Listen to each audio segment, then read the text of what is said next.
March 23, 1877. Kildare, County Kildare, Ireland. The fire brigade arrives at the Kildare Racing Stables at 2:30 in the morning. What they find stops them cold. The main stable block is nothing but a charred skeleton against the night sky. Smoke still rises from the ruins in thick, oily columns that carry the sickening smell of burned flesh across the countryside. Inside the wreckage, they count the remains.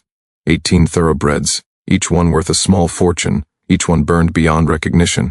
But it's what Fire Chief Thomas McAllister discovers in the tack room that turns this from tragedy to something far darker. A body, human, male, curled in the corner as if trying to escape flames that gave no quarter. Later identified as Patrick Brennan, head trainer. A man who, according to witnesses, had locked the stable doors himself just hours before. The insurance policy on the horses, filed just 6 weeks earlier. The amount? $15,000, equivalent to over £2 million today. But the truth was far more terrifying than a simple case of insurance fraud gone wrong. Before we uncover the truth about the Kildare Racing Stables arson and how gambling debts turn deadly, make sure to subscribe to The Silent Abbey and ring that notification bell so you never miss our deep dives into history's darkest corners. Also, we love hearing from our community of mystery seekers. Leave a comment telling us where you're watching from today. Your engagement helps us continue bringing these forgotten stories to light. Now let's step back to Ireland in 1877, a time when horse racing was the sport of kings, and desperation drove men to unthinkable acts. Ireland in 1877 exists in a state of uneasy transformation. The Great Famine's shadow still stretches across the countryside, though 3 decades have passed since Black 47. The land war is brewing, with tenant farmers organizing against absentee English landlords. But in County Kildare, there's one industry that seems immune to the nation's struggles: horse racing. The Curragh, that great limestone plain stretching across Kildare, has been the heart of Irish racing since time immemorial. Here, on this ancient grassland where Irish kings once held court, the sport of thoroughbred racing flourishes. The landed gentry pour fortunes into bloodlines, into training facilities, into the pursuit of that perfect combination of speed, stamina, and spirit. Kildare Racing Stables sits 3 miles east of Newbridge, a sprawling facility that by 1876 has earned a reputation as one of the finest training establishments in Ireland. The main stable block is a testament to Victorian engineering. 3 stories of local limestone, slate roof, cast iron stall dividers imported from Sheffield. The ground floor houses 40 stalls. The second floor contains the trainers' apartments and the tack rooms. The third floor stores hay and feed, accessible by a pulley system that runs through the center of the building. The stable's owner is Lord Edmund Ashworth, 3rd son of the Earl of Pembroke. Edmund never expected to inherit his father's title. That honor belongs to his eldest brother. Instead, he's carved out his own fortune in racing. His horses have won at the Curragh, at Punchestown, even at Royal Ascot. By all accounts, he's a keen judge of horseflesh and a shrewd businessman. His head trainer is Patrick Brennan, 43 years old, a local man who's worked with horses since he could walk. Patrick comes from farming stock. His father trained horses for the local gentry before him. Patrick knows bloodlines the way some men know scripture. He can tell you which mare produced the fastest offspring, which stallion passes on stamina versus speed, which training regimen suits each individual temperament. Patrick lives on the grounds with his wife Moira and their 3 daughters. The family occupies rooms on the 2nd floor of the stable block, a common arrangement for head trainers. It's a good life, by Irish standards, regular wages, a roof overhead, respect in the community. But in the autumn of 1876, something changes. Those who know Patrick begin to notice small things. He's distracted during morning training sessions. His temper, usually even, becomes short. His wife confides to the local priest that Patrick has taken to drinking, something he's never done excessively before. He disappears into Newbridge on his days off, returning late at night with hollow eyes and empty pockets. Lord Ashworth notices too. In November of 1876, he pulls Patrick aside after a training session. The conversation takes place in the courtyard, and the stable boys overhear raised voices. Ashworth is accusing Patrick of something. Patrick's denials echo off the limestone walls. What no one knows, what won't emerge until much later, is that Patrick Brennan has discovered gambling. Not the gentlemanly wagers placed at race meetings, but something darker, the illegal gambling dens that operate in the back rooms of Newbridge public houses. Card games that run until dawn, dice that seem weighted against him from the start. By December 1876, Patrick owes money to men who don't accept excuses, men who don't care about his reputation or his family, men who collect debts in blood if necessary. The winter of 1876-77 is particularly harsh. Snow falls heavily across Kildare in January. The training schedule is disrupted. Several of Ashworth's horses develop respiratory infections in the cold, damp conditions. It's a difficult time for any racing stable, but Kildare Racing Stables faces additional pressures. Lord Ashworth himself is experiencing financial strain. His investments in a copper mining venture in Wales have collapsed. He's extended himself purchasing 2 expensive yearlings at the previous autumn sales. And now, with horses sick and unable to train properly, there's no income from race winnings to offset expenses. In early February, Ashworth has a meeting with his solicitor, Samuel Hartley, in Dublin. The meeting lasts 3 hours. When Hartley emerges, he goes directly to the offices of the Hibernian Fire and General Insurance Company. On February 14, 1877, a new insurance policy is issued. It covers the 18 most valuable horses in Ashworth's stable for the sum of $15,000. The premium is steep, $450 annually, but Ashworth pays it immediately in cash. This timing will later strike investigators as significant. Ashworth has owned racing stables for nearly 15 years. He's never before insured his horses for anything approaching this amount. His previous policy, dating from 1873, covered his entire stable for just $3,000. When asked about this decision later, Ashworth will claim it was simple prudence. The bloodlines have become more valuable, he'll explain. I had made substantial investments in new stock. It only made sense to protect those investments. But there's another factor at play, one that won't become clear until the investigation deepens. Patrick Brennan and Lord Ashworth are both desperate men that winter, both facing financial ruin, both looking for a way out. And when 2 desperate men occupy the same space, they sometimes make catastrophic decisions. Escalating incidents, 5 to 10 minutes. The first incident occurs on February 27, 1877, barely 2 weeks after the insurance policy takes effect. A fire breaks out in the hay storage on the 3rd floor of the stable block. It's approximately 10 o'clock at night. Patrick Brennan discovers it while doing his evening rounds. He raises the alarm, and the stable hands respond quickly. They form a bucket brigade from the well, passing water up the internal stairs. The fire is contained to a single section of the 3rd floor, damaging perhaps 50 bales of hay. The local constabulary investigates. Constable James Murphy examines the scene the following morning. His report notes, evidence of combustion originating near the western wall, cause undetermined, possibly spontaneous ignition of damp hay. Spontaneous combustion in hay storage is not uncommon in 1877. When hay is baled while still containing moisture, bacterial decomposition can generate enough heat to cause ignition. Every farmer and stable owner knows this risk. The official verdict is accidental fire, no suspicion of foul play. But stable boy Thomas Quinn, just 16 years old, tells a different story to his friends at the local pub. He swears he saw Patrick Brennan coming down from the 3rd floor just minutes before the alarm was raised. And Patrick's hands, Thomas claims, smelled of lamp oil.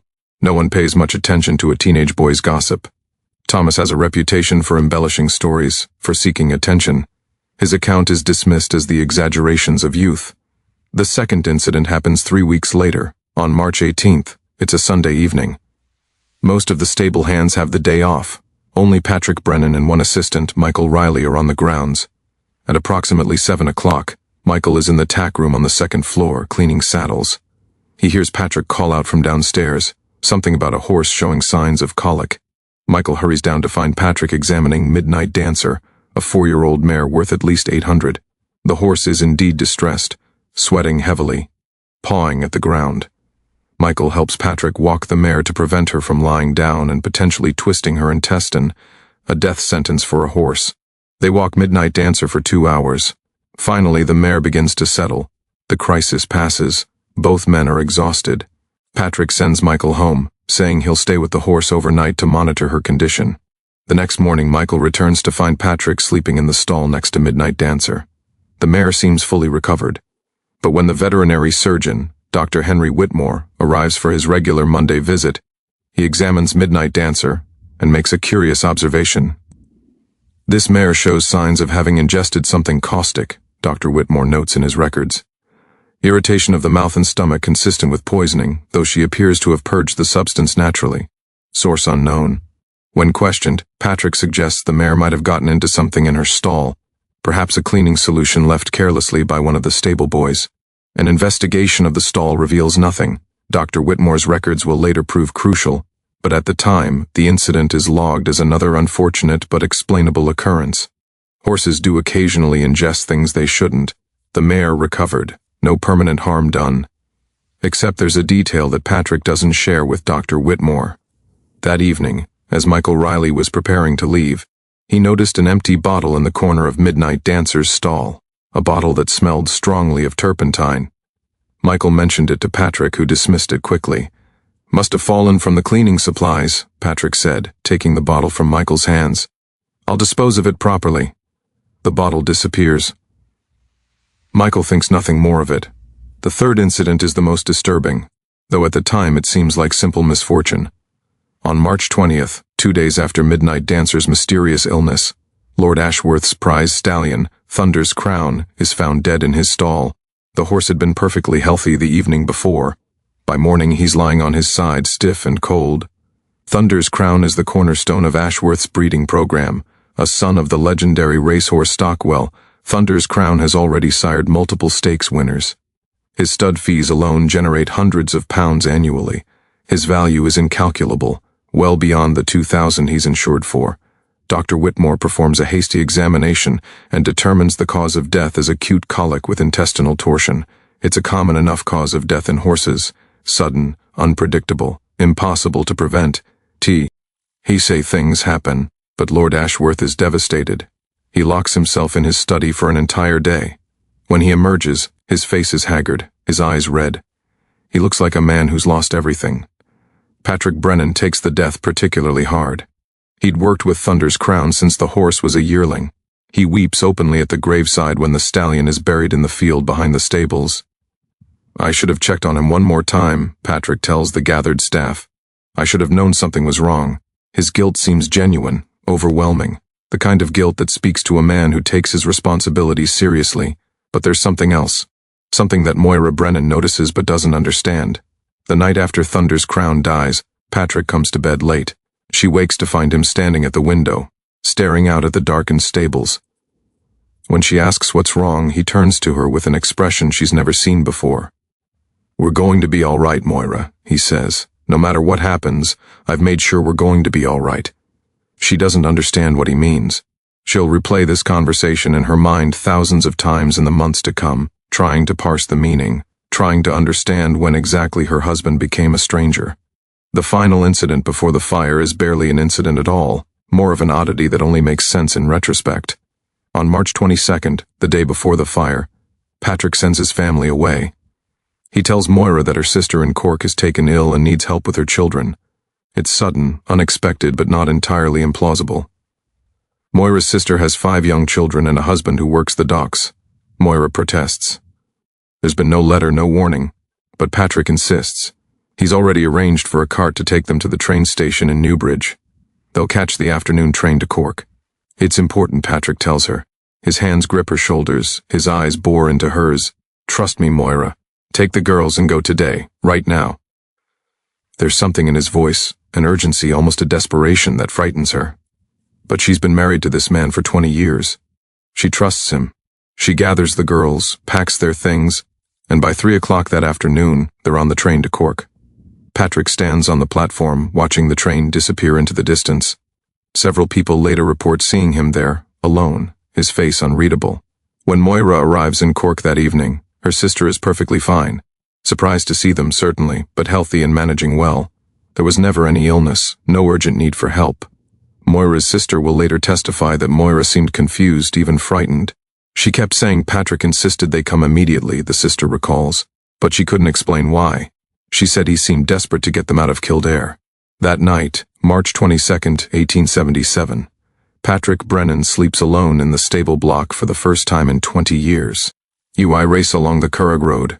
The Kildare Racing Stables main block is fully engulfed. Fire shoots from every window on the ground floor, licking up the limestone walls like liquid fury. The slate roof tiles are popping and shattering in the heat, raining down in deadly shards.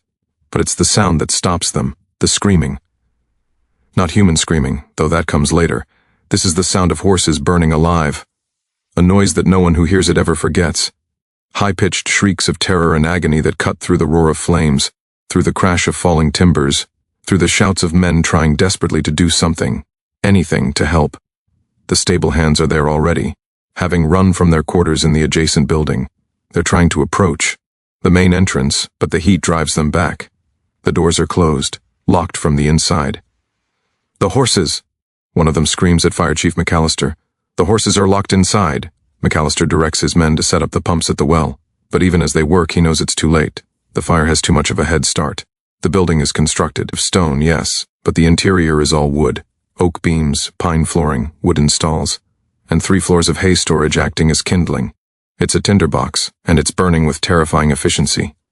By the time they get water flowing from the pumps, the roof begins to collapse. The 3rd floor caves in with a sound like thunder, sending up a geyser of sparks that lights the countryside for miles. The 2nd floor follows minutes later. The horses' screaming stops. The silence that follows is somehow worse. They fight the fire until dawn. By the time the sun rises over the Curragh, all that remains is a smoking shell. The limestone walls still stand, blackened and cracked from the heat. Everything else is ash and twisted metal. Fire Chief McAllister begins his investigation as soon as the ruins cool enough to enter. What he finds contradicts every assumption about accidental fire. The main doors were locked from the inside. The bolt is still in place, melted but identifiable. The stall doors, which should have been latched but not locked, were secured with additional chains. McAllister finds the remains of these chains in the debris still attached to the stall posts. Someone locked the horses in their stalls and then locked the building itself. In what remains of the ground floor, McAllister counts the horse remains. 18 bodies, positioned in their stalls, unable to escape. Some show evidence of having kicked desperately at their stall doors. The oak wood is splintered, the metal hinges bent from impact. But the chains held. Dr. Henry Whitmore, the veterinary surgeon, assists in identifying which horses are which, a grim task made nearly impossible by the extent of the burning. But certain characteristics remain even in death: size, bone structure, the positions of the bodies within specific stalls. Every valuable horse in Lord Ashworth's stable died in this fire. The 18 horses covered by the recent insurance policy. Not one survived. The horses not covered by insurance, 3 elderly geldings used for farm work, kept in a separate smaller stable, are completely unharmed. That building just 50 yards from the main block doesn't show so much as scorch marks. This discrepancy doesn't escape Fire Chief McAllister's notice, but it's the discovery on the 2nd floor that transforms this investigation from suspected arson to something far darker. The 2nd floor collapsed into the ground floor during the fire, creating a jumbled mass of burned timber, destroyed furniture, and ash. McAllister's men work carefully through the debris, looking for evidence of accelerants, for any clue about how the fire started. Constable James Murphy finds the body. It's in what was once the tack room, in the southeast corner of the building. The position is fetal, knees drawn up, arms wrapped around the head in. A defensive posture. The body is burned beyond recognition, but it's clearly human, clearly male based on size. Dr. Robert Thompson, the town's physician, is called to examine the remains.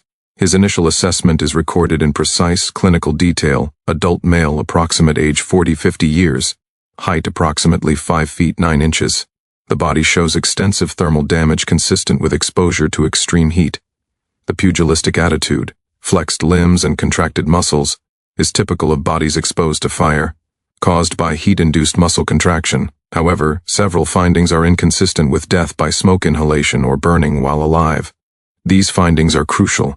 Dr. Thompson notes that the body shows no soot in what remains of the airways. When a person dies in a fire while still breathing, they inhale smoke and combustion products. These leave deposits in the lungs, trachea, and nasal passages that persist even after burning. This body has none. Additionally, there's trauma to the skull, a depressed fracture on the left temple, with radiating cracks extending across the cranium. The fracture pattern is consistent with a heavy blow from a blunt instrument, something like a hammer or an iron bar. It is my professional opinion, Dr. Thompson writes in his report, that this individual was deceased before the fire began. Cause of death: blunt force trauma to the head. The fire was used to conceal the murder. The identification comes through process of elimination. Patrick Brennan is the only person unaccounted for. The stable hands are all present and accounted for. Lord Ashworth is in Dublin. He'd travelled there 2 days prior for a meeting with his solicitor. His whereabouts are verified by multiple witnesses. Patrick's wife and daughters are in Cork. They won't learn of the fire until a telegram reaches them the following afternoon. The body in the tack room must be Patrick Brennan. But this raises an immediate troubling question. If Patrick was murdered before the fire started, who killed him, and who set the fire? The answer begins to emerge as investigators dig deeper into the physical evidence. In the ruins of the third-floor hay storage, Fire Chief McAllister finds the remains of multiple containers, glass bottles, their shape still recognizable despite the heat. Chemical analysis of residue reveals turpentine, lamp oil, and naphtha, all highly flammable substances, none of which should be stored in haylofts. The pattern of burning suggests multiple points of origin. The fire didn't start in one location and spread. It began simultaneously in at least 4 different areas of the building: the ground floor stalls, the second floor tack room, and 2 separate locations in the hay storage. This is not an accidental fire. This is deliberate, methodical arson designed to destroy the building and everything in it as quickly and completely as possible. The placement of accelerants, the locking of doors and stalls, the timing, all of it speaks to careful planning. Someone wanted this building to burn, wanted the horses to burn, wanted Patrick Brennan's body to burn beyond recognition. The question of who becomes the focus of the investigation, and when Royal Irish Constabulary Inspector William Hargrove arrives from Dublin to take over the case, he brings a different perspective. "Gentlemen," he tells the assembled local authorities on March 25th, "I believe we are not looking for a murderer who then committed arson. I believe we are looking at a suicide who committed arson to cover his crime and provide for his family. It's a theory that makes a terrible kind of sense, and as the investigation progresses, evidence begins to support it." Inspector William Hargrove is a methodical man, known throughout the Royal Irish Constabulary for his patient, thorough approach to complex cases. He arrives in Kildare on March 24th with a team of investigators and a clear theory: Patrick Brennan orchestrated this entire tragedy himself. The evidence that supports this theory begins with timeline reconstruction. On March 22nd, Patrick sends his family to Cork. This alone is suspicious. Why the urgent need to get them away from the stables on that particular day? When questioned, Moira Brennan can provide no satisfactory explanation beyond Patrick's insistence that it was necessary. That same afternoon, multiple witnesses place Patrick in Newbridge. He's seen at the hardware store purchasing lamp oil, 5 gallons of it, far more than needed for routine stable maintenance. The clerk, Daniel O'Brien, remembers the transaction clearly because Patrick seemed agitated, nervous. He kept looking over his shoulder, O'Brien will later testify, as if he expected someone to stop him. Patrick is also seen at the chemist's shop, purchasing turpentine and naphtha. The chemist, Arthur Doyle, notes the purchases in his ledger: P. Brennan, Kildare Stables, 3 gal turpentine, 2 gal naphtha. When asked the purpose, Patrick claimed he was treating wood rot in the stable floors. That evening, Patrick is seen carrying multiple containers up to the third-floor hay storage. Stable boy Michael Riley observes this but thinks nothing of it at the time. Patrick often worked late, often handled maintenance tasks personally. It wasn't unusual. At approximately 10 p.m., the last of the stable hands leaves for the night. Michael Riley is the last to go, and he later testifies about his final conversation with Patrick. "I asked if he wanted me to stay, to help with anything," Michael recalls. "He said no. He said I should go home, spend time with my family. He said..." Michael's voice breaks during his testimony. "He said I should appreciate them while I could." Patrick Brennan is alone in the stables after 10 p.m. on March 22nd, according to the fire brigade's analysis. The fire started between 2 and 2:30 a.m. on March 23rd, 4 hours when Patrick is the only person present. The physical evidence supports the theory that one person, working alone, could have prepared and executed the arson. The accelerants are distributed throughout the building in the hours before the fire. The horses are locked in their stalls. The main doors are bolted from inside. Everything is ready. Inspector Hargrove theorizes that Patrick, consumed by gambling debts and desperate to provide for his family, conceived of a plan to burn the stables and collect the insurance money. Lord Ashworth would receive the $15,000 payout, enough to cover his own financial difficulties and pay Patrick a substantial sum for his cooperation. But something went wrong. "I believe," Inspector Hargrove states in his preliminary report, "that Patrick Brennan suffered a crisis of conscience. The reality of what he was about to do, murdering 18 innocent animals, destroying his employer property, became too much to bear. He chose to take his own life rather than live with the guilt. The theory is that Patrick struck himself in the head with a hammer or iron bar, then set the fires while mortally wounded, intending to die in the blaze alongside the horses. The lack of soot in his airways supports the idea that he was dead or unconscious before smoke inhalation became a factor. It's a theory that fits many of the facts, but it has problems. Dr. Robert Thompson, the physician who examined Patrick's remains, is skeptical. The cranial fracture I observed was severe, he testifies at the inquest. It would have rendered the victim immediately unconscious, possibly killed him instantly. I find it implausible that someone could inflict such an injury on themselves and then remain mobile enough to start fires in multiple locations. Additionally, there's the matter of the weapon. Despite thorough searching of the ruins, no iron bar, hammer, or any object capable of inflicting such trauma is found near Patrick's body. If he killed himself, where is the weapon? Inspector Hargrove suggests it was destroyed in the fire, but metal. Logical analysis of the debris shows no evidence of any such tool in the vicinity of the body. Iron doesn't burn. It should be there. The alternative theory is more sinister. Patrick Brennan was murdered by someone else who then set the fire to cover the crime. But who? Lord Edmund Ashworth becomes the focus of suspicion. He had the motive, financial, desperation, and an insurance policy that would solve his problems. He had opportunity. His trip to Dublin is verified, but he could have hired someone to do the killing, and he had means, access to the stables, knowledge of Patrick's movements, the authority to order Patrick to do anything. The investigation into Ashworth reveals the extent of his financial difficulties. His copper mining investment in Wales had cost him $8,000, nearly his entire liquid capital.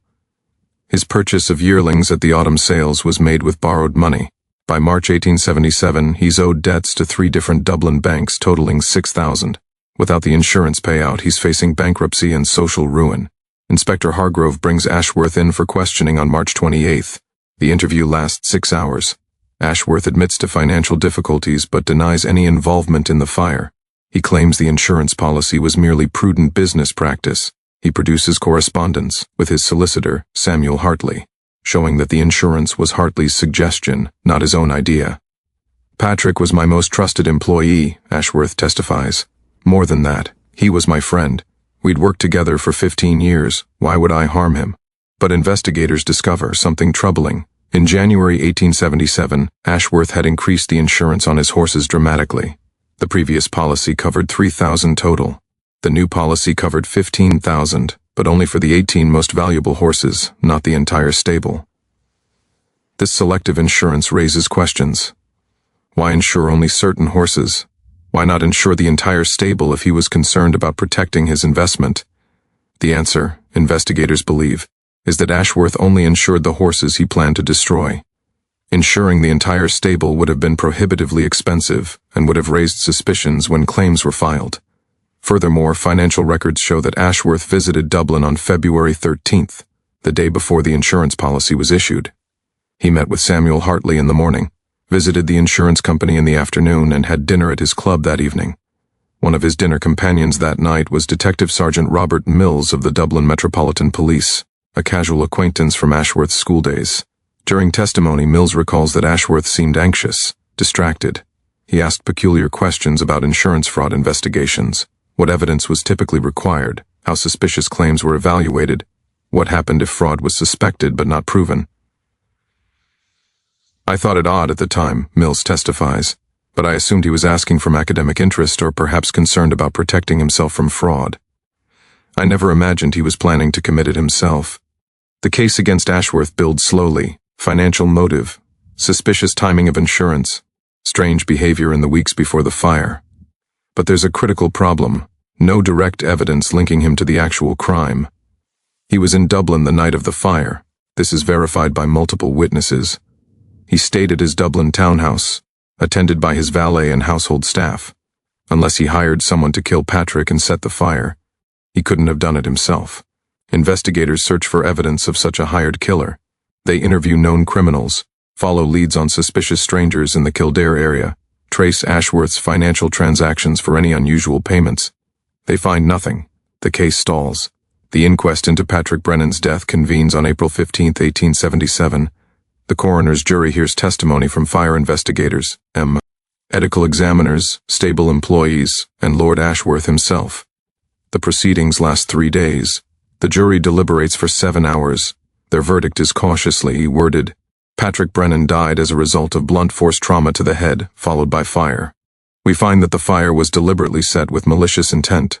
We find that person or persons unknown are responsible for Mr. Brennan's death and for the destruction of property at Kildare Racing Stables. It's a verdict that satisfies no one. It declares murder but identifies no murderer. It acknowledges arson but charges no arsonist. Lord Ashworth is not formally charged, but neither is he exonerated. The cloud of suspicion hangs over him permanently. The insurance company, Hibernian Fire and General Insurance, refuses to pay the claim. Their position is clear. The fire was deliberately set, possibly with the policyholder's involvement. Payment under such circumstances would reward criminal behavior. Ashworth sues the insurance company. The lawsuit drags through the Irish courts for 3 years. Lawyers argue about burden of proof, about whether suspicion is sufficient to deny a claim, about the precise wording of policy terms regarding fraud. In March 1880, the court finally rules.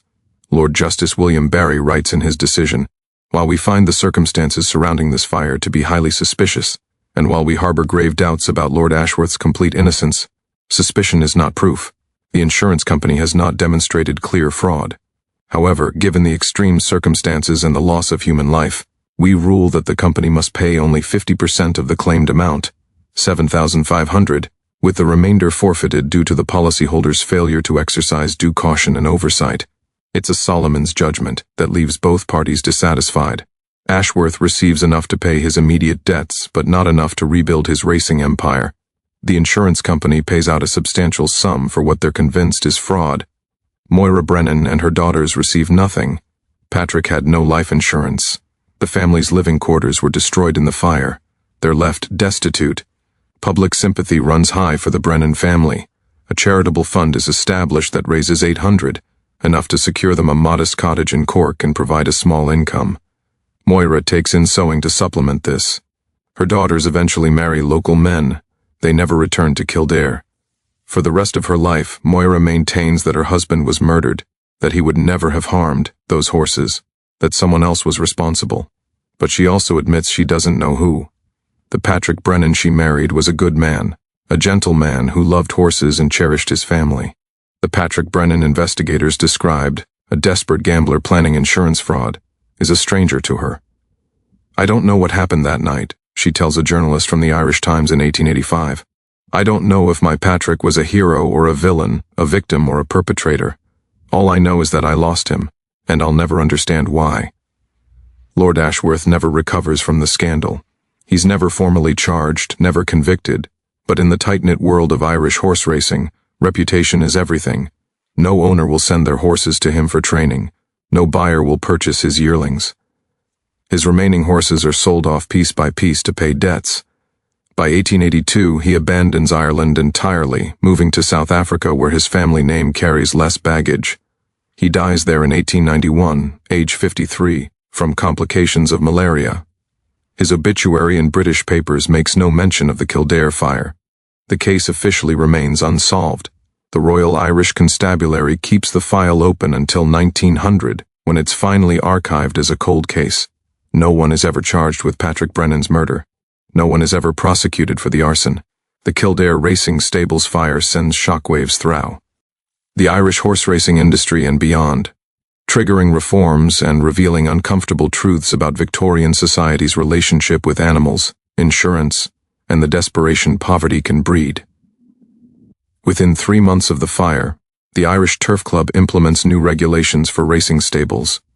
All facilities housing more than 10 horses must maintain detailed insurance records, subject to random inspection. Any policy exceeding 500 per horse must be reported to the Turf Club's regulatory committee within 30 days. Stable owners must provide proof of financial solvency before registering horses for major races. These regulations are designed to prevent the kind of scenario that occurred at Kildare, where financial desperation and readily available insurance created deadly incentives. They remain, in modified form, part of Irish racing regulation to this day. The fire also catalyzes changes in how insurance companies assess risk. Hibernian Fire and General Insurance, stung by their partial payment in the Ashworth case, completely revises their underwriting standards. They begin requiring independent appraisals of insured livestock, conducting surprise inspections of insured properties, and cross-referencing insurance applications with financial records to identify policyholders facing economic pressure. Other insurance companies follow suit. By 1880, insuring livestock in Ireland has become significantly more difficult and expensive, particularly for owners showing any signs of financial distress. This leads to complaints from legitimate stable owners who feel they are being penalized for others' crimes, but the industry remains firm. The potential for fraud is simply too high when the insured property can be destroyed so easily. The case also raises disturbing questions about animal welfare that Victorian society is only beginning to grapple with. In 1877, animals are property. Valuable property certainly, but property nonetheless. The 18 horses that died at Kildare are mourned primarily as financial losses, not as lives cut short, but the manner of their death, locked in stalls, unable to escape, burning alive, triggers a response that transcends mere property concern. The Irish Society for the Prevention of Cruelty to Animals uses the Kildare fire as a rallying point for stricter animal protection laws. They successfully lobby for legislation requiring that all stable doors be equipped with quick-release mechanisms that can be opened from outside in emergencies. They push for regulations, mandating multiple exits from any building housing livestock. The ISPCA also commissions a study on the psychological capacity of horses to experience fear and suffering. The report, published in 1879, argues that horses are sentient beings capable of terror and pain, and that society has a moral obligation to protect them from deliberate cruelty. This is radical thinking for the time, when most people view animals as essentially biological machines, without meaningful inner experience. The study doesn't change laws overnight, but it plants seeds that will grow throughout the late Victorian era and into the 20th century, contributing to the gradual shift toward recognizing animal welfare as a legitimate moral concern. The fire also exposes the epidemic of gambling addiction sweeping through Ireland in the 1870s. Patrick Brennan's gambling debts, if investigators are correct about his involvement, highlight how illegal gambling dens prey on working-class men, trapping them in cycles of debt that can lead to desperate acts. In the wake of the fire, local authorities cracked down on illegal gambling operations in County Kildare. Between April and December 1877, police raid 15 establishments, arresting 43 operators and confiscating gambling equipment worth hundreds of pounds. Similar crackdowns occur in other Irish counties, but this enforcement is temporary. Within 5 years, illegal gambling returns as pervasive as ever. The demand is too high, the profits too lucrative, the social factors driving men to gambling too deeply rooted in Irish poverty and limited economic opportunities. What the Kildare fire demonstrates, more than anything, is how financial desperation can corrupt ordinary people into considering and perhaps committing extraordinary crimes. Whether Patrick Brennan acted alone, whether Lord Ashworth was complicit, or whether some unknown third party orchestrated the entire tragedy, the underlying cause is the same: men with no way out, facing ruin, willing to cross moral boundaries they never imagined they'd approach. This pattern repeats throughout history. In the decades following the Kildare fire, similar cases emerge across Britain and Ireland. In 1889, a stable owner in Yorkshire is convicted of burning his own stable block for insurance money, though his horses escaped the fire. In 1903, an Edinburgh trainer is caught attempting to poison a wealthy owner's prize mare, hoping to purchase the carcass cheaply and claim the insurance himself. In 1915, a Dublin stable experiences a suspicious fire that investigators eventually trace to the owner's son, desperate to cover gambling debts. Each case echoes Kildare's tragic template: financial pressure, insurance opportunity, and a willingness to harm innocent creatures for profit. The psychological toll on those involved, or suspected of involvement, is devastating. Lord Ashworth's descent from respected racing figure to social pariah illustrates how suspicion alone can destroy a life. Even without formal charges, even with a court ruling partially in his favor, he never escapes the shadow of March 23, 1877. His exile to South Africa is essentially a confession, an admission that he can no longer function in Irish society regardless of his actual guilt or innocence. Moira Brennan's fate is perhaps more tragic still. She loses her husband, her home, her financial security, and her certainty about who her husband really was. The Patrick she loved and the Patrick described in official reports seem like two different men. Living with that cognitive dissonance, never knowing the truth, is a unique form of torture. The broader community of Kildare carries scars as well. The fire is the town's defining tragedy for generations. Children growing up in the 1880s and 1890s are warned away from the ruins of the stable block, which stand as a scorched monument to human folly until they're finally demolished in 1902. Local residents develop superstitions about the site. Some claim to hear horses screaming on quiet nights. Others report seeing a figure moving through the ruins, searching for something forever lost. These ghost stories, whether believed or not, serve a purpose. They keep the memory alive. They remind each generation that beneath civilization's veneer, desperation lurks, ready to transform decent people into capable of terrible acts. The Kildare fire also influences literature and art. Irish novelist Bram Stoker, best known for Dracula, writes a short story in 1881 titled The Burning Stable, inspired by the Kildare case.